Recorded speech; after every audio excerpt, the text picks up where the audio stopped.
సంఘంలో కొంతమంది చేసే పనులను నా దగ్గరికి కంప్లైంట్ రూపంలో తీసుకొస్తారు పరిచారకులు. ఫలానా ఆమె నువ్వు ఉండనిస్తున్నావు, మామూలుది కాదు, అల్లాడిస్తుంది అనుకుంటూ వస్తారు. ఫలానోడిని నువ్వు ఆదరించావు, మామూలుడు కాదు, మిడియాలో నడమంత్రం అంతా వాడి దగ్గరే ఉంది, అల్లాడిస్తున్నాడు అనుకుంటూ వస్తారు. నువ్వేమో జాలిపడి పోనీలే అంటావు, వాళ్ళేమో మామూలు నకరాలు చేయరు, ఓవర్ యాక్షన్ చేస్తున్నారు, రకరకాలుగా చెబుతున్నారు జనాలకి. తినేది తింటానే ఉన్నారు, పొందేది పొందుతానే ఉన్నారు, మళ్ళీ ఎట్లా పడితే అట్లా మాట్లాడుతున్నారు అని కంప్లైంట్లు చేస్తుంటారు నా దగ్గరికి వచ్చి. నేను వాళ్ళని అడిగేది ఒకటే మాట, 10 మందికి మనం మేలు చేస్తే ఒకడు ఎవడో ఉంటాడు పనికిమాలోడు, ఒక మహాతల్లి ఎవరో ఉంటుంది పనికిమాలింది, కానీ 9 మంది అలా ఉండరుగా. సరే మొత్తం పనికిమాలోళ్ళే అనుకుందాం, వాళ్ళు పనికిమాలోళ్ళు అయినందున మనం ప్రేమించడం మానుకుందామా? కీడు చేసి శ్రమపడుట కంటే మేలు చేసి శ్రమపడుట మంచిది అని దేవుని వాక్యంలో చదవలేదా? మనం కీడు చేయట్లే, పట్టెడు అన్నం పెట్టి మేలు చేసి ఉపకారం చేసి అంత ఆశ్రయం ఇచ్చి చేయదగ్గ మేలు చేస్తున్నాం. అయినా వాడు విషం కక్కాడంటే దోషం వాడిది కానీ మంద కాదు కదా. కీడు చేసేవాడికి కూడా మేలు చేయటమే కదా క్రైస్తవ ధర్మం. కాబట్టి శ్రమలకు భయపడి, కష్టాలకు భయపడి, వాళ్ళ వీళ్ళ విమర్శలకు భయపడి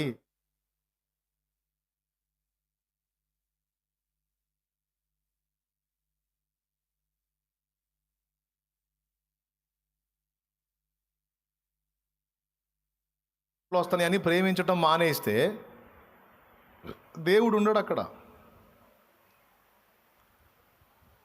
కాబట్టి కష్టాలైనా పడదాం, శ్రమలైనా పడదాం, కానీ ప్రేమ కలిగి ఉందాం, అప్పుడు సంఘంలో దేవుడు ఉంటాడు. కష్టాలు లేని సంఘంలో దేవుడు లేడు, శ్రమలు లేని సంఘంలో దేవుడు లేడు. శ్రమలకు భయపడి శ్రమలొద్దు అనుకుంటే అక్కడ దేవుడు ఉండడు. శ్రమలైనా పర్వాలేదు, దేవుడే కావాలనుకున్నాం అనుకో, ప్రేమించడానికి కొంచెం కష్టపడాల్సిందే, ఇబ్బంది పెడతారు, అయినా సరే సహించాల్సిందే, భరించాలి. ఎందుకంటే ప్రేమ కలిగిన సంఘంలో దేవుడు ఉంటాడు. ప్రేమ లేని దగ్గర ఎంత అద్దాల మేడైనా సరే ఉండడు. కాబట్టి కాదన్న అసలు మంచోళ్ళు అయితే మనం చేయొచ్చు, వాళ్ళేమో చండాలు పొళ్ళాయా అంటే మంచోడికి నువ్వు చేసేదే ఉంది. అసలు వాడు మంచోడు అయితే ఇంటోళ్ళే చేస్తారు కదా. స్తోత్రం. మంచోడు కాకనే కదా తనులు దీని రోడ్ల మీద తిరిగేది. వాడు మంచోడు అయితే ఇంటోళ్ళే చూసుకుంటారు, ఆ సమాజం వాళ్ళే చూసుకుంటారు. ఇప్పుడు చెడిపోయిన వాళ్ళని బాగు చేయడానికే మనం పుట్టాం, చెడిపోయిన వాళ్ళని ఆదరించడానికే మనం పుట్టాం, కానీ మంచివాళ్ళని కాదు. ఒక దైవజనుడు నాతో అన్నాడు, ఊళ్ళో వాళ్ళ దెబ్బ కడుపు మండి, ఈ దరిద్రపూరు మామూలు పాపులు కాదు వీళ్ళు, మహా దుర్మార్గులు, నేను చేయని ఏడు సేవ అన్నాడు. మరి ఏడ చేస్తావు అన్నా, మంచివాళ్ళని చూసుకొని చేస్తా అన్నాడు. మంచివాళ్ళని నువ్వు బాగు చేసేది పిచ్చోడా? మంచివాళ్ళని నువ్వు బాగు చేసేది ఏంది? చెడిపోయిన వాళ్ళని బాగు చేయడానికే కదా మనల్ని పిలిచాడు ఆయన. ఏమంటారు? నిన్ను ప్రేమించేవాడిని నువ్వు ప్రేమిస్తే అన్యుడికి నీకు తేడా ఏముంది? నిన్ను ద్వేషించేవాడిని సైతం ప్రేమించటమే కదా దేవుని బిడ్డ లక్షణం.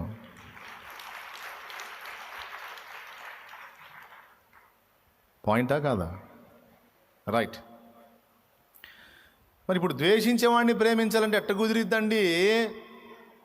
ఆ అమ్మాయి మన గురించి కొంచెం చెడ్డ మాట చెప్పిందని మనకు తెలిస్తే, ఆ మనిషి కనపడితే మనకు ఎట్టుంటుంది? మీరు చెప్పండి అక్కాయ్. నీ దగ్గర మేలు పొంది ఆ పనికి మాలింది నీ మీద కాని మాటలు 4 చెప్పి అవతల వాళ్ళ మీద నిన్ను ఆరడిపరిచిందని నీకు తెలిస్తే నీకు కడుపు ఎంత మండిపోయిద్ది, రగిలిపోదు? ఏమనిపించిద్ది? ఆ మనిషి కనపడితే దయ్యం మోహం దానా, అన్నీ పొందా, సైతాన్ మోహం వేసుకొని నా గురించి దుష్ప్రచారం చేస్తాను, ఆ మనిషి చూస్తే అనిపించింది. కానీ వాక్యం అంటుంది, అట్లా రివర్స్ అవ్వటం లేదు. నీ దగ్గర మేలు పొంది నీకు కీడు చేసినా సరే నువ్వు ప్రేమించాల్సిందే. ఏంది ఏసయ్యా, అట్లా ప్రేమిస్తారు ఏసయ్య? అసలు నాకు అర్థం కాదు అని నువ్వు అడిగితే, నిన్నెట్ట నేను ప్రేమించాను నువ్వు అట్టనే ప్రేమించంటాడు. నువ్వు మంచోడివా, నువ్వు మంచిదానివా, నీకోసం నా ప్రాణమే పెట్టానే, మరి నువ్వెన్ని బుద్ధిహీనమైన ప్రవర్తనలు చేస్తున్నావు, నువ్వు ఎన్ని రకాలుగా నన్ను గాయపరుస్తున్నావు, నువ్వు ఎన్ని రకాలుగా నన్ను బాధ పెడుతున్నావు, మరి నిన్ను ద్వేషించలేదే, ఈనాటికి కూడా నిన్ను ప్రేమించి ఎప్పటికి కూడా నీకు అన్నీ చూసుకుంటున్నానుగా. నేను మిమ్మును ప్రేమించిన ప్రకారం మీరును మీ సహోదరులను ప్రేమించండి. మీరు పాపులై ఉండగానే, బలహీనులై ఉండగానే, నాకు వ్యతిరేకులై ఉండగానే నేను మీకోసం ప్రాణం పెట్టాను కదా. మీరు కూడా మిమ్మల్ని తృణీకరించిన వారిని, ద్వేషించిన వారిని, ఇబ్బంది పెట్టిన వారిని సైతం ప్రేమించే మనస్సుని సాధన చేయండి. అది దైవభక్తి సాధన. కీడు చేత జయించబడక మేలు చేత జయించు. కీడు చేసిన వాడికి కూడా మేలు చేసే మనసు సాధన చేయి. అక్కడ దేవుని దగ్గర ప్లేస్ వచ్చింది, వాడి దగ్గర కూడా గెలుస్తావు.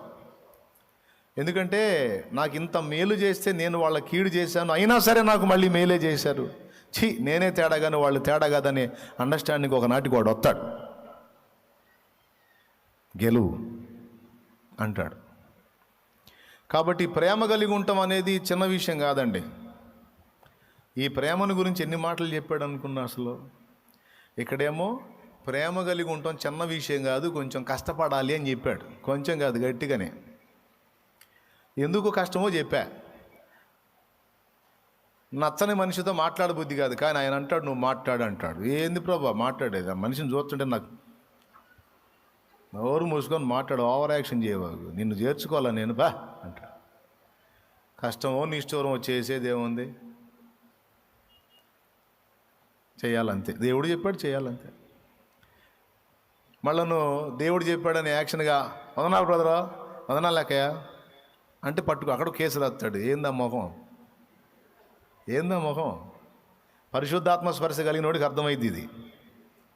నువ్వు ఆర్టిఫిషియల్గా వందనాలు చెప్పినా అవతల దేవుడు పట్టుకుంటాడు, కేసు రాస్తాడు. ఓవర్ యాక్షన్ ఆపి సరిగ్గా చెప్పు. ఎందుకంటే ఇవన్నీ నేను అనుభవించాను కాబట్టి చెబుతున్నాను.